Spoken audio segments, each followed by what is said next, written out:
Fala galera, bem-vindos a mais um vídeo aqui da Chave Mestra. Na primeira parte, analisamos as quantidades ridículas de combustível supostamente sendo bombeadas para a aeronave e a possibilidade de que a tecnologia usada esteja muito além do nível que eles estão nos dizendo. Para aqueles que obviamente não entenderam a primeira parte, preciso esclarecer. As companhias aéreas afirmam que o combustível representa 50% do custo de nossas passagens. Não estou dizendo que o combustível não está sendo usado. O que estou dizendo é que é uma fração do que está sendo cobrado e uma pequena parte da tecnologia de voo.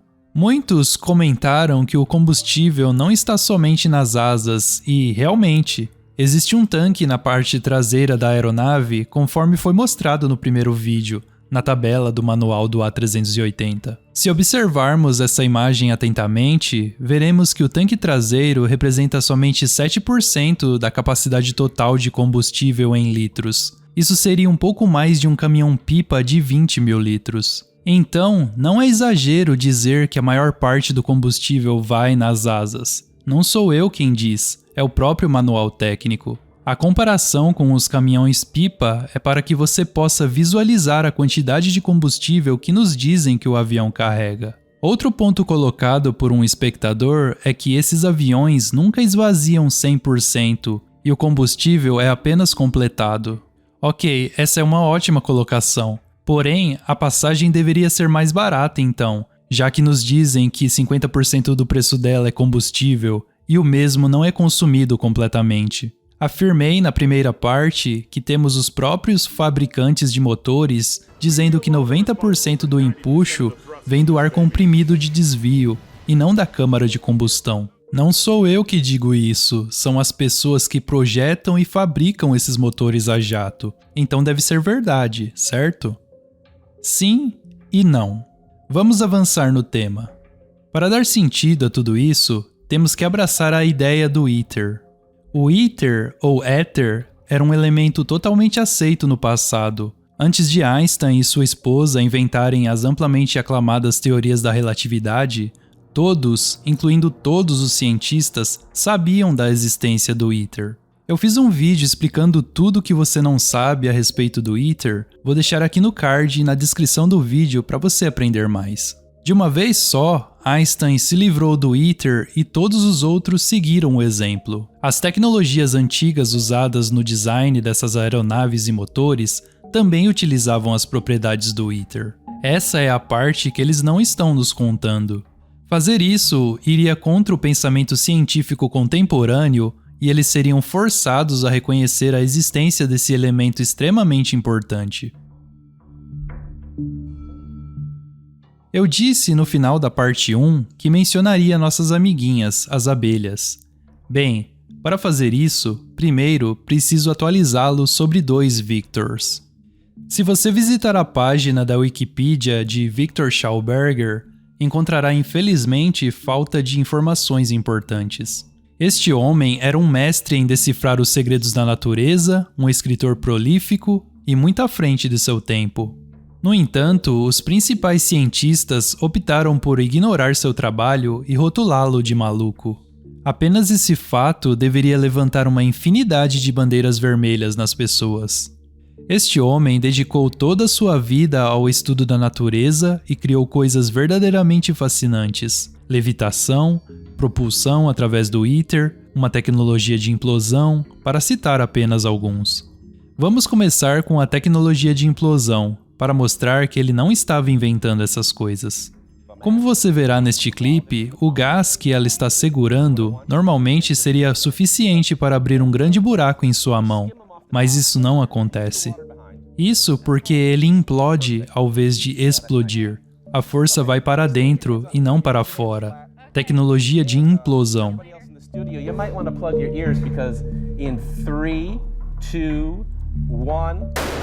Você pode julgar pelo barulho da implosão que houve uma grande quantidade de energia criada, o suficiente para feri-la seriamente, mas, além de estar levemente abalada, ela parece bem. O principal trabalho de Victor Schauberger foi com água, mas ele postulou e demonstrou que esta tecnologia funciona tão bem em outros meios, sendo eles o ar ou o éter. Citei como esse cientista ajudou na criação de discos voadores na minha série do Relógio do Criador. O vídeo se chama Em Busca do Sol Negro e está na playlist de mesmo nome. Também o link está na descrição e no card acima. O ar é o nosso meio, assim como a água é o dos peixes, mas os dois estão intrinsecamente ligados, porque ambos os meios se comportam da mesma maneira quando coagidos. Recomendo muito assistir os links do trabalho de Victor na descrição. Esses padrões e propriedades são usados em toda a natureza, no meio ambiente, em árvores e arbustos, em flores e em animais. Basicamente, toda a natureza obedece a essas regras, e Victor descobriu isso. Como mostrei anteriormente, Victor confirma que, usando a ideia do vórtice em uma aeronave, ele literalmente sugará seu caminho através do éter, em vez de empurrar contra as moléculas de ar. Schauberger's central approach here was the principle of matter transformation. The elements of the air, particulate matter and gases are converted in this repulsator. One part escapes through the ring rotator. And the radiation energy, Schauberger talks about synthesis electricity, is emitted through the central axis. The repulsion creates a biological vacuum along the axis in front of it, into which the aeroplane is sucked. A quantidade relativamente pequena de combustível a bordo é usada para decolagem, pouso e cruzeiro. Também é usado pela APU. A APU é a unidade auxiliar de energia situada na parte traseira da maioria das aeronaves comerciais. Trata-se de um pequeno motor a jato configurado como um gerador de ar comprimido para alimentar os motores principais na partida e durante o modo de cruzeiro, entre outras funções. Devo apenas acrescentar algo que não abordei na primeira parte. Aeronaves militares, como caças, usam muito mais combustível do que aeronaves comerciais. Eles precisam da potência extra e do impulso que o combustível oferece.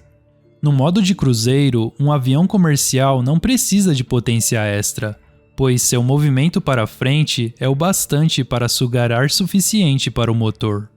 Apenas uma pequena observação aqui. Os motores são projetados para ficarem à frente das asas, em pilones. Do ponto de vista da engenharia, seria muito mais fácil colocá-los diretamente sob as asas. Como a maioria das pessoas deve pensar, o motor a jato emite massas de gases de escape superaquecidos. Mas se esse fosse o caso, então por que eles colocariam o escapamento diretamente sob a asa, onde todo o suposto combustível é armazenado?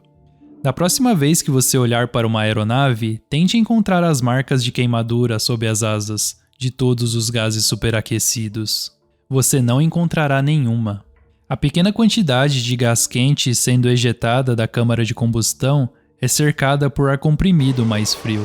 Se fosse um ar quente mesmo, você não acha que essas pessoas deveriam estar no hospital com queimaduras desagradáveis causadas pelos gases superaquecidos? Antes de deixarmos Victor número 1, vamos ver seus princípios de vórtice funcionando em tempo real. Se você acha que os princípios dele são apenas teorias, então acompanhe esse clipe. Assim como o motor a jato, a raiz garuda Sanjivani precisa de uma pequena força para acioná-la, mas depois se impulsiona infinitamente, usando o meio ao seu redor, neste caso, a água. Apesar da força descendente da água, a raiz se impulsiona verticalmente mesmo assim como o motor a jato faz por meio do éter.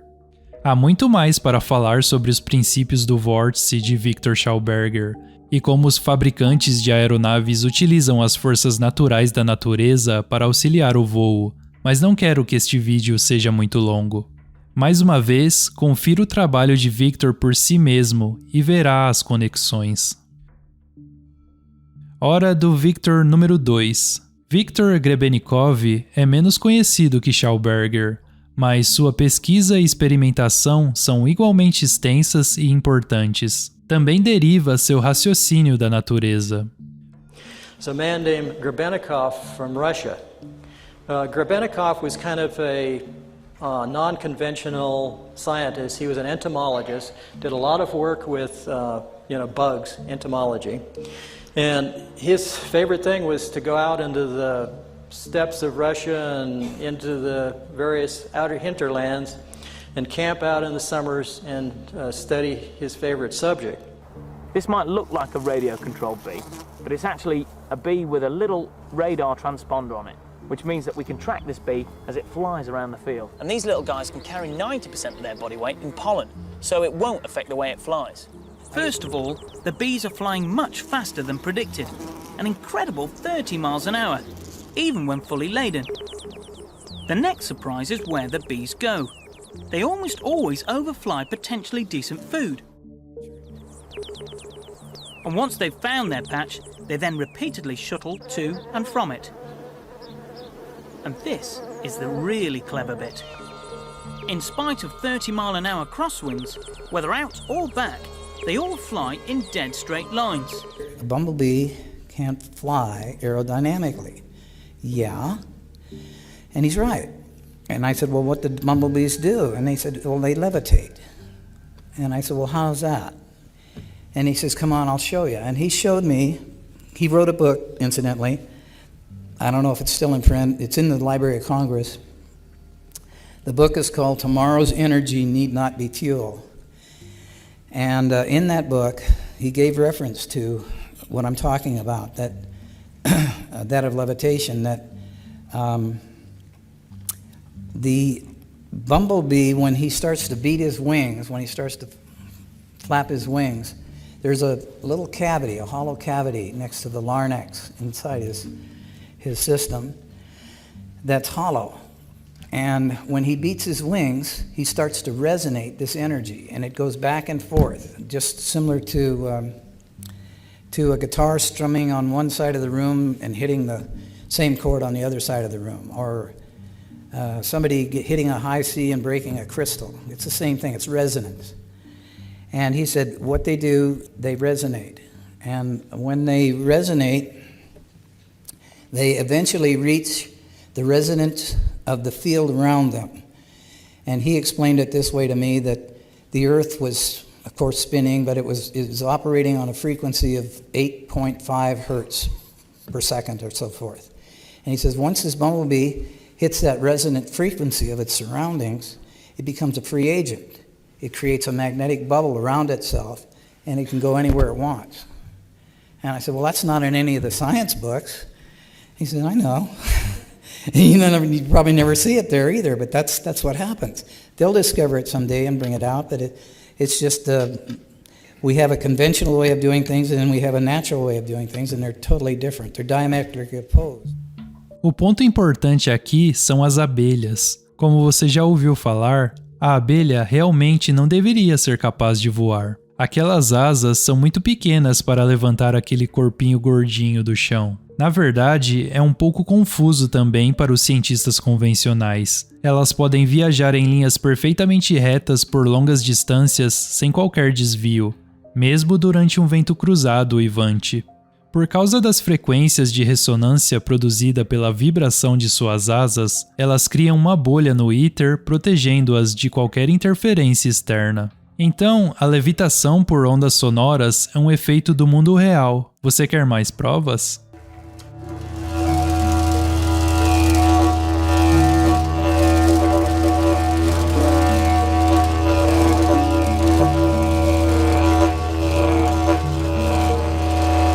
The bug wings themselves were creating an anti-gravity phenomena under certain conditions. Essas tecnologias são conhecidas e usadas na fabricação de aeronaves modernas. O vórtice que está sendo produzido está ajudando nas propriedades de elevação da aeronave. É por isso que os motores estão à frente das asas. Se estivessem embaixo das asas, o vórtice não faria seu trabalho. Tem que fluir por cima e não por baixo da asa. Da próxima vez que você voar, tente ouvir o zumbido dos motores. Ele muda de tom ao entrar e sair do modo de cruzeiro.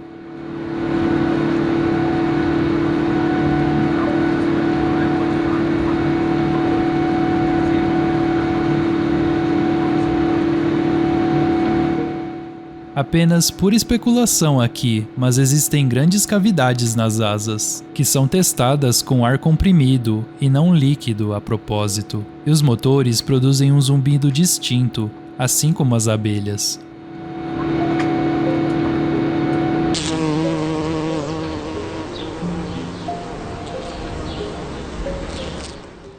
Assim, o conto dos dois Victors chega ao fim.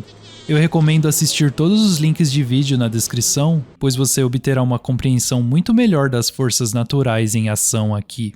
Como sempre, essas são apenas minhas próprias reflexões e não são de forma alguma definitivas. Mas as evidências científicas e os efeitos observáveis definitivamente apoiam a teoria. Dois cavalheiros altamente inteligentes que tiveram suas pesquisas amplamente ignoradas pela comunidade científica dominante. Mas os fabricantes estão usando secretamente a tecnologia para pilotar seus aviões.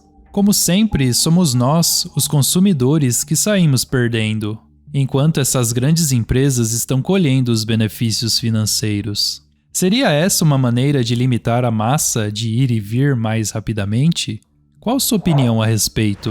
Como sempre, deixe ela nos comentários. Se gostou do vídeo, deixe o like, que ele ajuda a alcançar mais pessoas.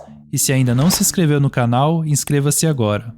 E por último, se ainda não conhece nossa área de membros, o Relógio do Criador Premium, lá tem mais de 100 vídeos muito interessantes e você tem acesso a todos desde o primeiro. E recomendo muito assistir a série Mestres e Controladores que eu disponibilizo lá, para abrir seus olhos e enxergar como o sistema que vivemos realmente funciona e como somos iludidos diariamente. Link na descrição e comentário fixado. Muito obrigado por assistir e te vejo no próximo vídeo.